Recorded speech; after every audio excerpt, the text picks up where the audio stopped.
las 12 en punto, pues quisiera declarar por inaugurada la Semana de la Traducción 2023.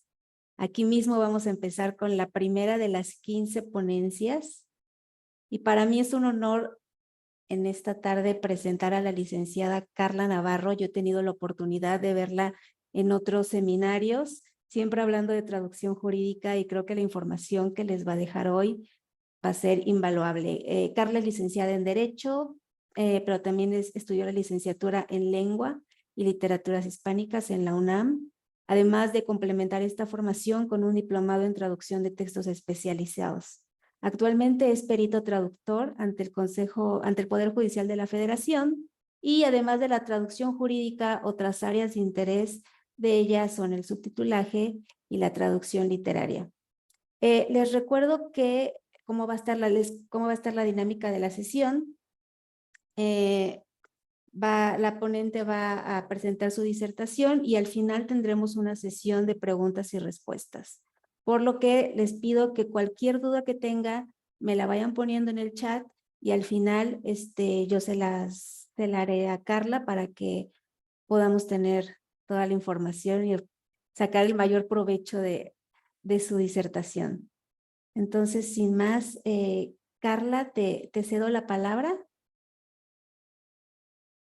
Hola, gracias, Isel. Buenos días, bueno, no, buenas tardes a todos los colegas. ¿Sí me escuchan? Sí. Ay, ok.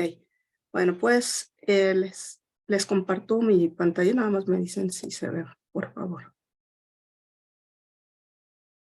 A ver, es que creo que no me deja. Creo que ya.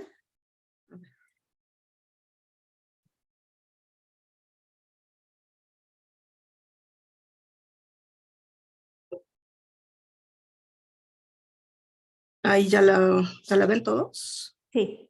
Sí, ok, bueno, pues muchas gracias ante todo al CEMELTI por permitir la presentación de esta ponencia. Gracias, Isel, y bueno, un saludo a todos los colegas. Gracias por su interés. Bueno, mi ponencia se llama Traducción Jurídica y Oralidad, cómo mezclar agua y aceite. Bueno, pues casi todos de alguna u otra manera hemos estado en contacto con algún documento jurídico, pues ya sea el contrato de trabajo, un contrato de arrendamiento o alguna ley. Y estarán de acuerdo conmigo en que no son documentos fáciles de entender, y por esta razón se necesitan conocimientos especializados para traducir esta clase de textos. Los traductores de textos jurídicos, bueno, pues es normal que al igual que los traductores de textos técnicos, nos apoyemos mucho en nuestras CAT tools, en nuestro Trados, el WordPass, el MemoQ, por mencionar las más populares, para crear nuestras memorias y glosarios, ¿no?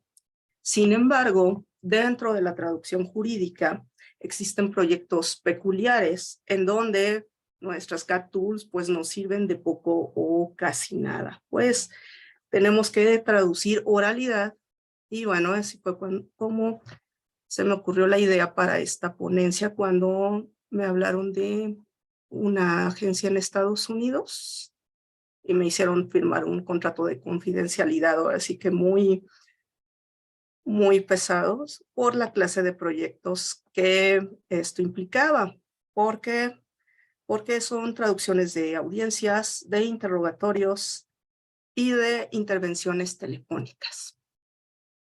Bueno, diseñé esta ponencia. Primero voy a dar un breve recuento de las características de los textos jurídicos, luego de textos que conllevan oralidad, para después hacer una comparación y ya finalmente las conclusiones. Bueno, empiezo con las características de los textos jurídicos. Estos se caracterizan por un registro alto y un tecnolecto especializado.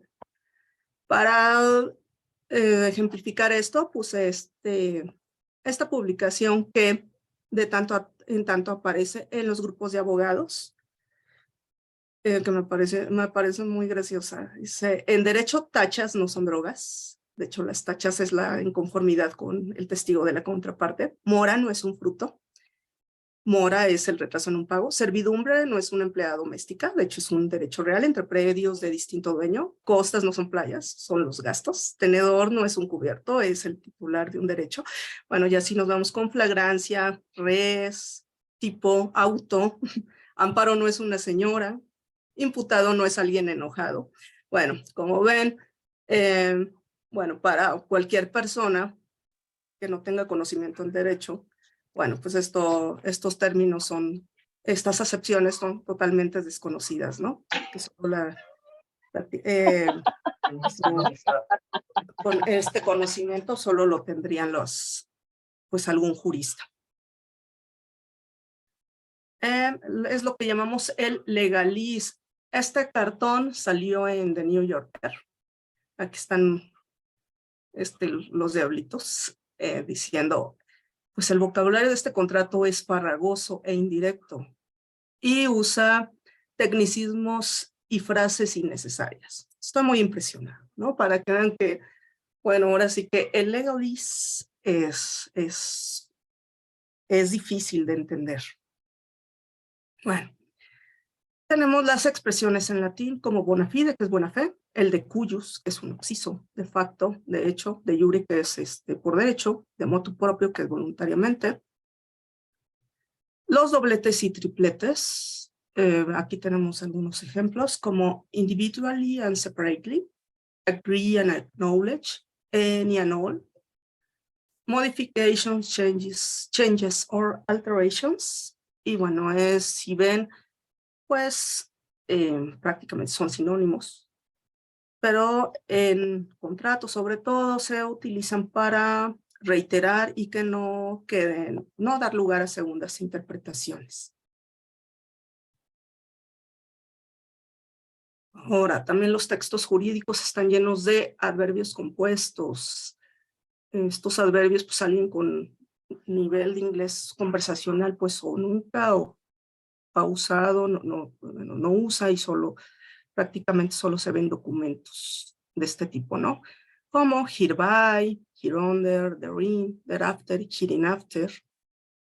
Conectores especiales también es una característica, notwithstanding, subject to, provided that. Y tiempos y formas verbales poco usados. En inglés tenemos el shall, que prácticamente nada más se usa ya en la construcción como shall we go, pero fuera de eso ya no se utiliza este modal verb. Sin embargo, en textos jurídicos es muy común. Aquí tenemos un ejemplo de provisions shall govern over all appendices to the contract.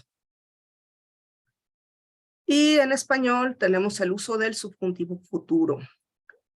Como ejemplo sería el incumpliere, el hiciere. Aquí les voy a contar una anécdota, ¿no? Alguna vez una empresa hotelera, me acuerdo, me encargó traducir un contrato. Ya que entregué la traducción, me mandaron un correo así ya hasta medio agresivo, muy enojados porque decían que mi traducción tenía faltas de ortografía. Y se referían a que yo había usado el subjuntivo futuro, ¿no? Entonces, pues lo que hice fue mandarles la conjugación del verbo para que vieran que ese tiempo verbal sí existe. Pero bueno, simplemente pues un hablante normal pues ya no lo usa, solo se usa en frases hechas como a donde fueres, haz lo que vieres, y ahí es donde lo podemos encontrar. Y bueno, me gustó este meme que habla del maciosare, precisamente el error de mucha gente de creer que maciosare es una persona en el himno nacional, es porque está el subjuntivo futuro en esta construcción, más sí osare, porque pues ya está en desuso este verbo, ¿no? En fin, pero bueno, en texto jurídico sigue muy vigente. Ahora ya paso a las características de los textos que conllevan oralidad. Hay un registro coloquial o vulgar. Hay representaciones escritas de rasgos paralingüísticos, como el llanto, la risa, las interjecciones, wow, ups, ouch. Esto es muy común en la traducción de cómics. Los que hacen traducción, nuestros colegas que hacen traducción literaria no me dejarán mentir. Y bueno, hay que considerar la variante dialectal, sociolecto e idiolecto, ya sea del hablante o del personaje. Ahora, ¿a quién va dirigida tanto la traducción jurídica como la traducción con oralidad? Bueno, pues la traducción jurídica pues va dirigido ¿a quién? A otros juristas. Obviamente a jueces, a personal del juzgado, a otros abogados.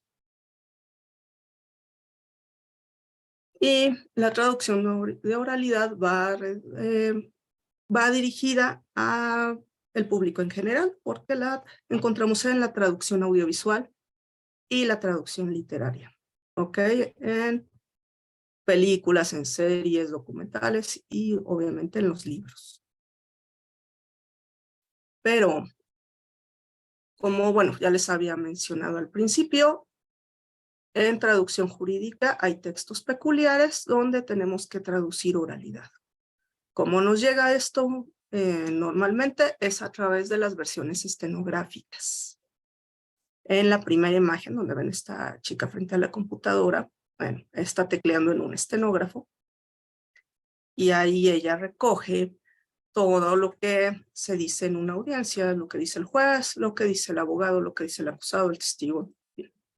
Eso se integra a las actuaciones del juicio y ya, bueno, posteriormente se nos pasa a los traductores.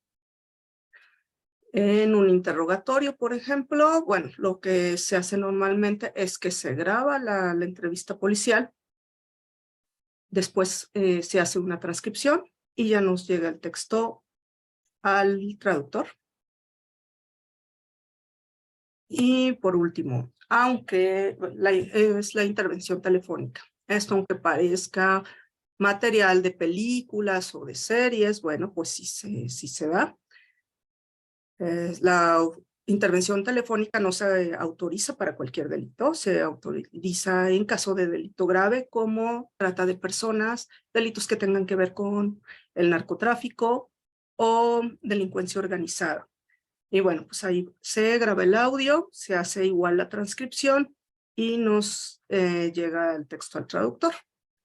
Hay veces que nos llega nada más la pura transcripción, hay veces que nos llega el audio en caso de intervención telefónica o el video en caso de interrogatorio. En audiencias es muy raro que no se nos mande el contenido audiovisual. Bueno, ¿qué aspectos debemos considerar para traducir este tipo de textos? Bueno, obviamente el dialecto, el sociolecto y el idiolecto del hablante. Por ejemplo, pues de dónde es, como ya les dije, bueno, son lo que yo traduzco, bueno, es en el contexto del ámbito judicial de Estados Unidos. Son juicios, bueno, donde hay hablantes latinos. Entonces, por ejemplo, voy a decir una grosería. La palabra pendejo tiene una acepción más fuerte, bueno, una connotación más fuerte. Para un mexicano es un poco más ofensivo que para un colombiano, por ejemplo. Un colombiano, bueno, es más bien es como decir tonto. De hecho, la palabra se dice normalmente en las telenovelas colombianas y esto se pasa en televisión abierta, entonces es un poco menos fuerte, no es tan ofensiva. Y pendejo para un argentino es un adolescente, ¿no? Entonces, por eso debemos considerar muy bien de dónde es el hablante. Su nivel socioeconómico, qué edad tiene. No va a hablar igual un adolescente que una persona de 50 años. Y las frases, palabras y expresiones características del grupo en el que se desenvuelve. ¿A qué me refiero con esto? Bueno, hay que checar la jerga específica del grupo de hablantes. Como les decía, bueno, es normal que lleguen casos de delincuencia organizada. Entonces, por ejemplo, me ha tocado traducir cosas de dónde está involucrada la Mara. Y tenemos que, bueno, ellos tienen sus jerarquías ahí, bueno, es lo que les comparto aquí. Es una parte del glosario de los integrantes de este grupo criminal, ¿no? Por ejemplo, pues el chequeo es el miembro más bajo de la pandilla, el que se dedica como que a vigilar y, bueno, estar así como de ojos, ¿no? El palabrero, que es el jefe de una clica, la clica, que es una sección de la banda criminal en algún condado, en este caso, y el programa, que es un conjunto de clicas, ¿no? Aparte de los recursos que de los glosarios que hacemos como traductores en este tipo de casos y los que con los que nos ayudan otros actores de la investigación como los policías. Bueno, lo que a mí me ha servido mucho es este tipo de recursos. Estos glosarios los hace, bueno, los vende un colega que es intérprete y traductor de la corte que está en Estados Unidos, se llama José Varela. Bueno, y él ha hecho recopilación, por ejemplo, del habla de la Mara, de glosarios de términos de narcocultura. Bueno, la verdad eso me ha servido mucho para documentar. Ahora, bueno, esto es sobre todo en las intervenciones telefónicas, un aspecto que, bueno, es algo difícil. Es un aspecto que debemos considerar y en el que debemos de tener mucho cuidado, que se intenta esconder, intentan esconder los hablantes. ¿Por qué? Porque estas personas están cometiendo delitos, un delito grave, y pueden estar conscientes de que están siendo vigilados, ¿no? De que su teléfono está intervenido. Entonces es normal que hablen en clave. Esto se llama lenguaje encriptado. Bueno, estos son algunos dos ejemplos de cómo me ha tocado que le digan a la cocaína, harina, le dicen nieve, pero esto es muy común, la verdad. Tren, que son 31 gramos de heroína o cocaína. Y bueno, sobre todo, saber qué se comunica, pero no se dice. Por ejemplo, si nos mandan el audio, obviamente, estar muy atentos a las modulaciones de voz, digamos, si le tiembla la voz a alguien, si tiene miedo, si está sollozando, todo eso no nada más hay que traducirlo, sino ponerle notitas, una notita, ¿no? De todos los rasgos todos esos elementos que notemos. Ahora ya, paso a mis consideraciones. Si no nos pasan el audio o el video, bueno, pues tenemos que confiar en el trabajo del transcriptor. Entonces, se pueden perder cosas o puede haber errorcitos, ¿no? Les comparto aquí un ejemplo. Me tocó hace algunos meses. Era un interrogatorio. El policía era puertorriqueño, bueno, es puertorriqueño, y él decía, tú sabías, bueno, la transcripción decía, tú sabías que venía con Alma. Ahí se ve así, nombre propio, ¿no? Alma, nombre propio. Sin embargo, bueno, ya cuando vi todo el video, y bueno, como que me familiaricé un poco con el acento del policía, decía así, tú sabías que venía con Alma, pero más adelante decía, tú sabías que venía armado. Entonces, por el acento del policía, el transcriptor se había confundido y había puesto otra cosa totalmente diferente, ¿no? Entonces, si no hubiera tenido yo acceso al video, la traducción hubiera estado mal. Bueno, sin culpa del traductor, ¿no? Pero bueno, aquí ya estamos hablando de otra cosa completamente diferente, ¿no?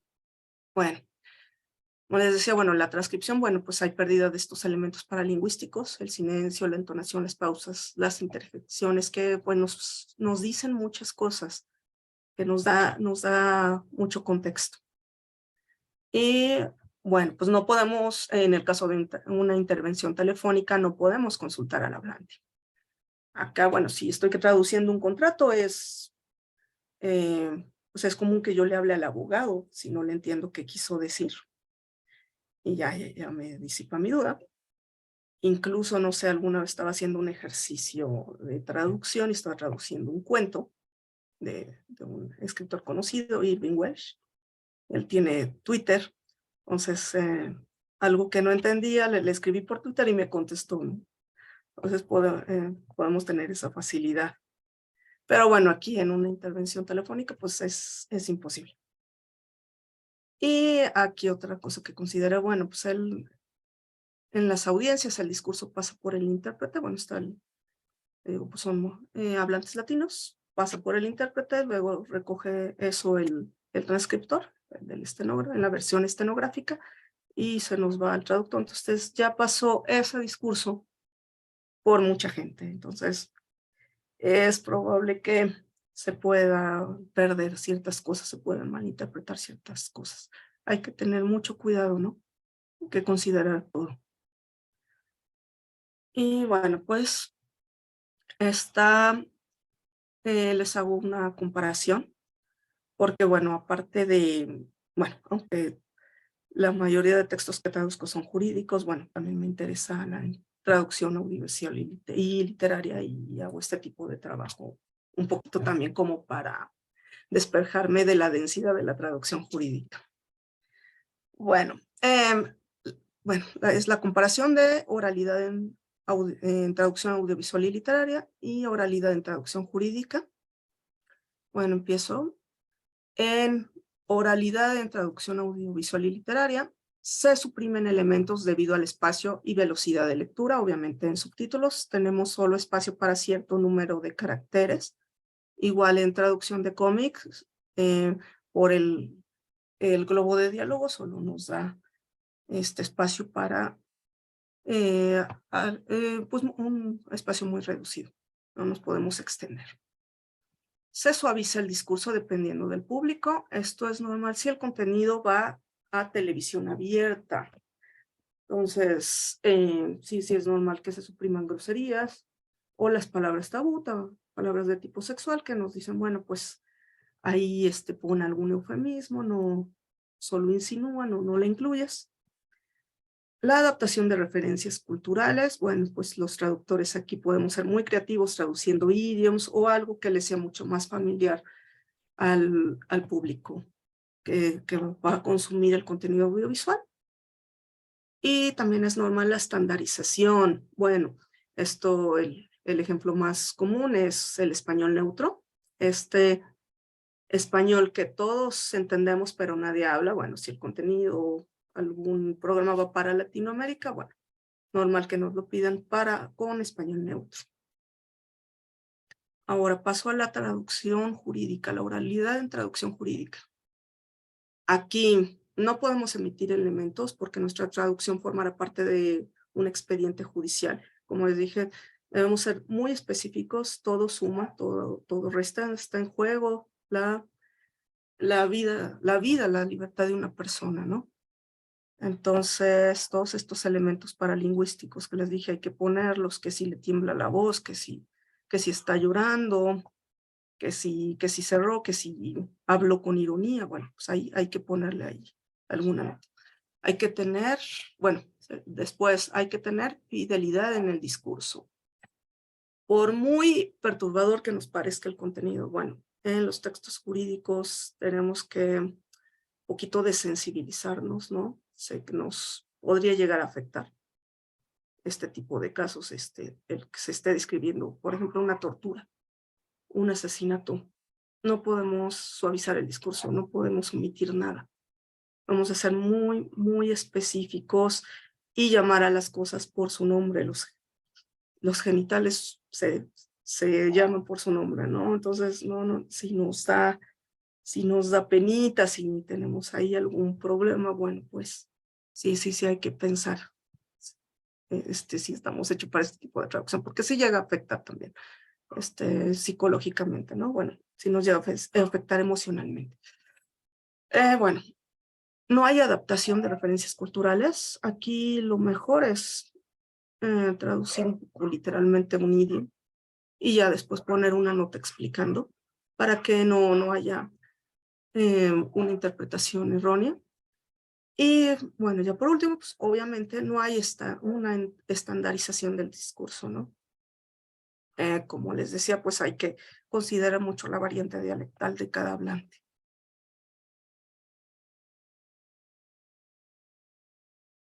Y bueno, pues ya por último, mis conclusiones.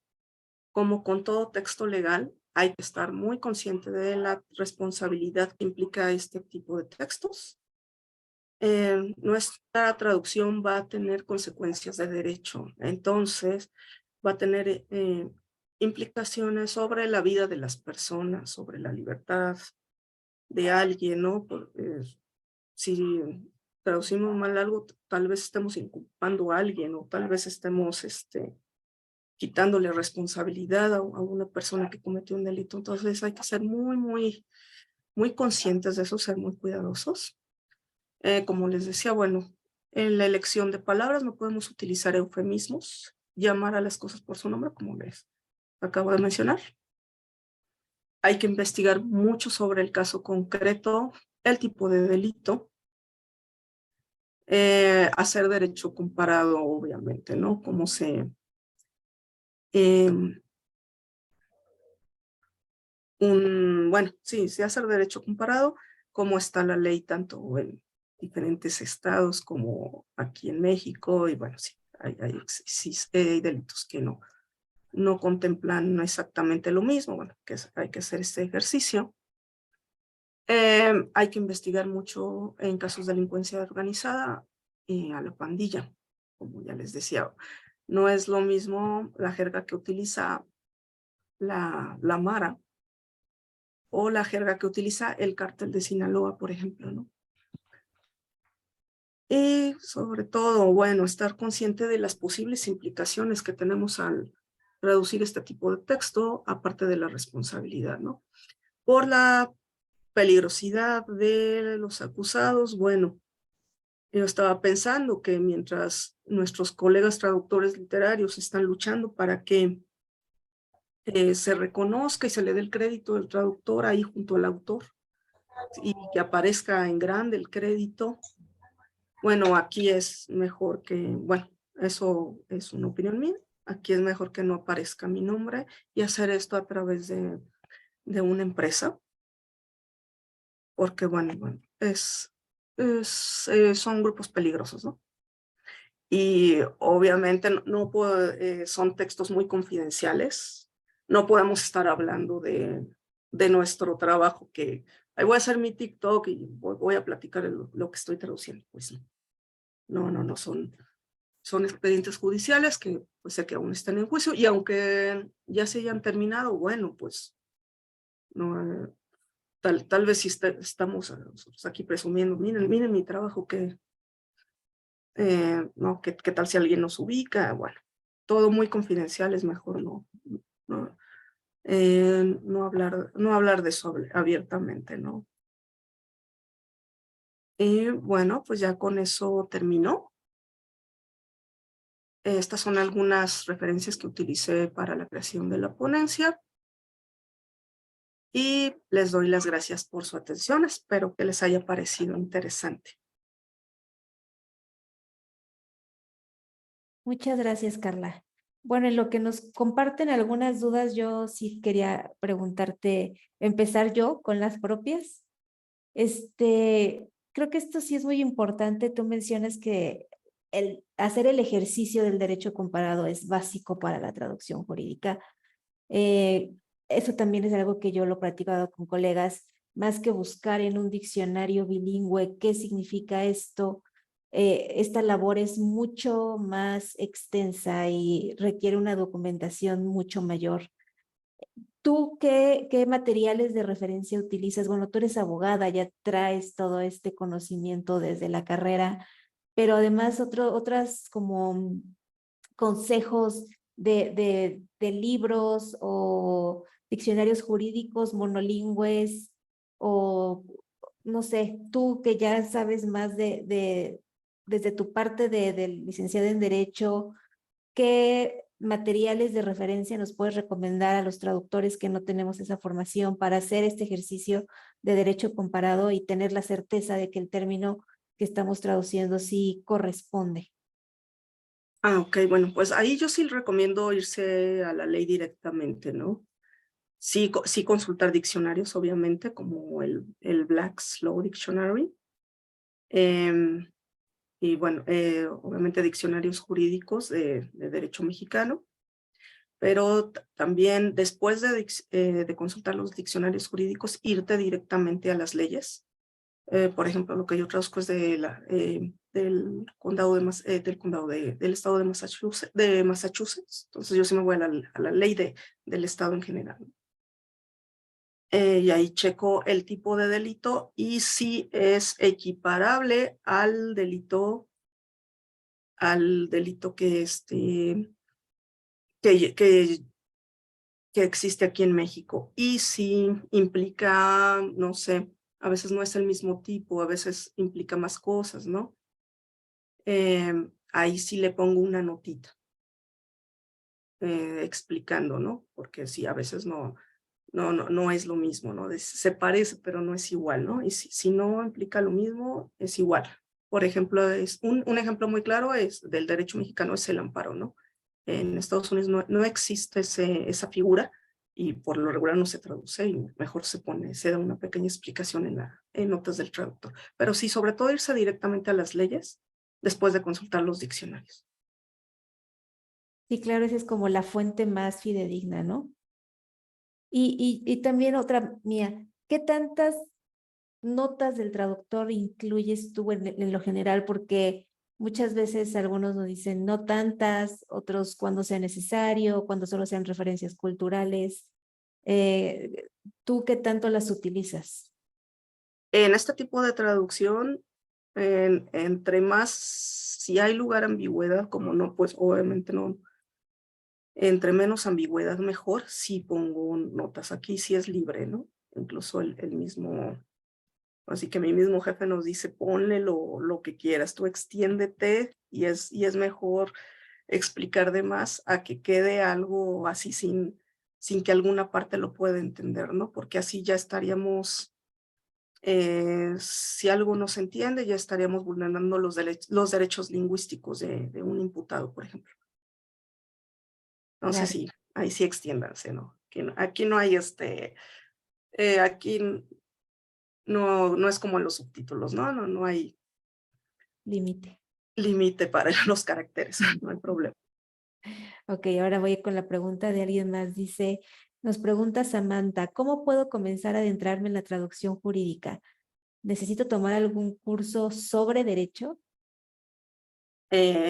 Sí, ahí sí lo recomiendo mucho para hacer traducción jurídica, aparte de, bueno, de formación en traducción, en lengua, sí recomiendo algún diplomado, algún curso de traducción jurídica. Bueno, creo que el ICETIDA tiene varios cursos y diplomados y bueno, me parece una excelente idea para formarnos, aparte de otras instituciones. Pero sí lo recomiendo. Sí, en general hay muchos colegas como tú, abogados, que se pasan luego a estudiar traducción y hay otros, como mi caso, que estudié traducción y ahora estoy estudiando derecho, o sea, como que van de la mano, no puedes querer ser Futura traductor colega. jurídico. Sí, me falta mucho, pero sí, eh, el complemento de ambas áreas es vital para ejercer la traducción jurídica, ¿no? Así es, sí, se necesita el conocimiento de las dos áreas. Y sí, entre colegas, sobre todo peritos, sí he visto que muchos somos abogados, pero también muchas personas que vienen de la licenciatura en traducción o interpretación, la licenciatura en idiomas, y que después se han formado mucho en cuestiones de traducción jurídica. Y así como tú, que después ya hasta se avientan a estudiar derecho. Me parece Sí, perfecto, porque sí creo es el que perfecto complemento para ser perito. todos, todos los caminos llevan hacia allá. Otra pregunta de Rafael dice, ¿dónde podemos conseguir la traducción de la jerga de los maras? ¿Cuáles eran tus? Em, bueno, el recurso que les compartí, el traductor está en redes, se llama José Varela y él vende su diccionario y no solo tiene de Mara, sino de sí, narcocultura, que sí, de cárteles específicos y demás. Y él los vende. José Ibarra Varela se llama. Y es un intérprete de la corte en Estados Unidos. Ok, están en línea, ¿verdad? Sí. Ok, perfecto. Otra pregunta aquí, nos dicen, ¿cómo has lidiado con las repercusiones psicológicas de leer textos tan difíciles emocionalmente? Ujú. Bueno, ese es el... Sí, de repente me llega a afectar. Les platico aquí que yo en ese entonces yo tenía mi hijo adolescente como de 15 años y vi un asunto en el que chicos de las pandillas de esa edad se estaban matando unos a otros, ¿no? Todo para darle gusto a su pandilla y crecer en esa organización criminal. La verdad sí me afectó porque yo tenía un hijo de esa edad en ese entonces. Bueno, no sé, yo lo que hago mucho es em, trabajar en otro tipo de textos, como les decía durante la ponencia, para quitarme un poco el peso de la densidad de la traducción jurídica.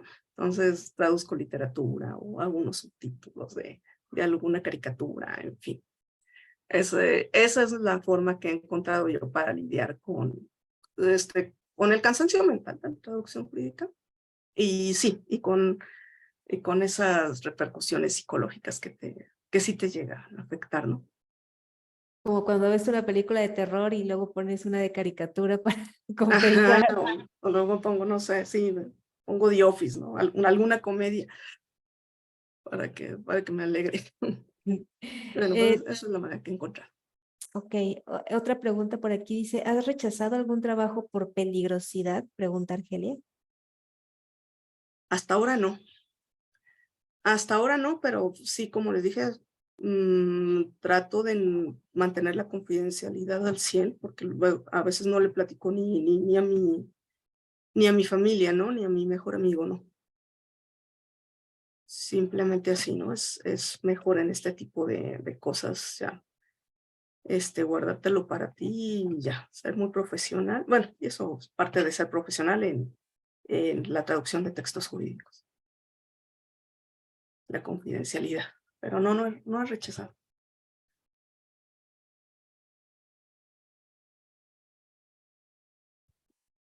Ay, perdón, no escucho. Perdón, fui yo. Que si puedes compartir otra vez las fuentes, las que mostraste al final de la presentación, Claro que sí. A ver, les vuelvo a compartir mi pantalla. A ver, para que le tomen una captura de pantalla. claro que sí. A ver, pues me voy hasta abajo. Bueno, esta es de la que me preguntaban. Ese Es es, el traductor, se llama José Varela. ok, A ver, y las referencias. ok. Ujú. Aquí tengo otra pregunta en lo que dejamos ahí las referencias. ¿Crees que en este tipo de trabajo la paga es proporcional a los riesgos? Mm, mm, yo creo que sí. Sí, la verdad es de mis trabajos mejor remunerados, tanto porque es en dólares como sí, por la dificultad. Por ejemplo, no sé, el audio a veces no se escucha bien en las intervenciones telefónicas. Entre más dificultad tenga el audio, más sonido, no sé qué más, pagan más el minuto. Entonces, sí, bueno, tal vez debería ser más. Bueno, o sea, para mí sí, sí es buen remunerado, pero tal vez sea el lugar, ¿no? Me comentaban otros colegas que también se han dedicado a traducción de llamadas telefónicas de las cárceles. Creo que también es con transcripción. Y así, ahí sí decían que no era tan bien pagado, pero bueno, algunos colegas a eso se dedicaban durante la pandemia y todo eso, cuando hubo poco trabajo. Pero bueno, depende, al menos con la empresa que lo hago, bueno, sí, sí es bien remunerada. Y nos pregunta aquí Uriel, además de ti, ¿conoces algún escritor o colega que haya hecho alguna investigación que exprese, en este caso de traducciones, es mejor mantener al traductor oculto? Es que no alcanzo a ver. Que expresa que en este caso de traducciones es mejor mantener al traductor oculto. Creo que sí, oí alguien de algún perito de la fiscalía, que sí, precisamente por los casos, por los textos que se traducen. Sí, ¿no? Sí, sí es, volvemos al asunto de la confidencialidad. Sí es mejor, no estarlo comentando, mucho menos estarlo compartiendo en redes y demás. Son las generalidades o de casos que ya sean muy conocidos, ¿no? Claro, sí, sí, sí. Sí, es que sí se vuelve una tarea difícil toda la traducción forense. Yo también escuché que dijiste que tú todos los elementos como extratextuales, extralingüísticos, los incluyes en la traducción. Así es. Esto ya es más de formato porque me lo estoy imaginando. ¿Tú cómo los pones? Igual como ponemos en las traducciones certificadas los sellos, o sea, entre corchetes, o hay un Sí, formato específico. sí, así es. Le pongo, no sé, sobre todo en intervenciones telefónicas, no sé, risa, risita, ¿no? Y después, le está temblando la voz. No sé, dejo de ironía, así todo entre corchetes después de la traducción, para que no se pierdan esos elementos y pues también consta en las actuaciones judiciales. Claro, sí creo que sí es súper importante. Imaginándome la traducción así de una llamada, sí es súper importante estas acotaciones para entender, como tú dices, ironía, sarcasmo y demás, Ujú. ¿no? Así es. Perfecto, déjame ver si hay otra. Por ahí también pregunté, leí una pregunta de que si podrías dejar tu correo electrónico o un medio de contacto o tus redes sociales, a ver si puedes dejar el correo en... Ah, ahí está. Ahí está. Bueno, ese es mi correo. Tengo la ponencia por escrito. Si alguien gusta, me puede escribir y se la mando con mucho gusto. Ah, ok, perfecto. Entonces, si alguien quiere acceder a la información, pues ahí está el correo electrónico para que se pongan en contacto con Carla. Y también cualquier otra duda, supongo que también te la pueden escribir por ahí, ¿cierto? Así es. Así es. Cualquier duda que tengan, bueno, adelante. Encantada de contestar. Perfecto. Pues muchísimas gracias, Carla. Creo que ya no hay más preguntas por el momento. Seguramente te van a escribir después. Muchas gracias por participar y por tus aportes. De verdad es algo de lo que a lo mejor escuchamos muy poco como parte de la traducción jurídica y qué bueno que sea de primera mano. Muchas gracias por aportarnos toda esta información, por tu tiempo y por tu generosidad de compartir estos conocimientos. No, pues, no, muchas gracias a ustedes, al CEMELTI, a ti, Cel, y un saludo a todos los colegas. Gracias por ver mi ponencia. Creo que por ahí alcancé a ver otra pregunta de que qué software de traducción utilizas. Software, normalmente para contratos y todo esto utilizo Trados, pero bueno, como decía al principio de la ponencia, desde el principio me di cuenta de que para este tipo de traducción, pues mi CATTOOL no me servía de mucho. Ok. Entonces, por lo regular, así, hago la Ah, traducción directo en Word, ¿no? Por el tipo de traducción. perfecto. Pues creo que ya son todas ahora sí. Muchísimas gracias, Carla. Y a los demás, pues los invito a continuar en la segunda sesión del día de hoy y en las que siguen. Muchas gracias a todos por conectarse. Muchas gracias a Carla. Y seguiremos viéndonos. A todos los que los que busquen volver a ver la ponencia al término del Congreso, se va a subir a nuestro canal de YouTube por si quieren volver a consultar lo que se dijo. Muchísimas gracias, Carla, y muchísimas gracias a todos los conectados. Nos vemos en la siguiente sesión. Gracias, hasta luego.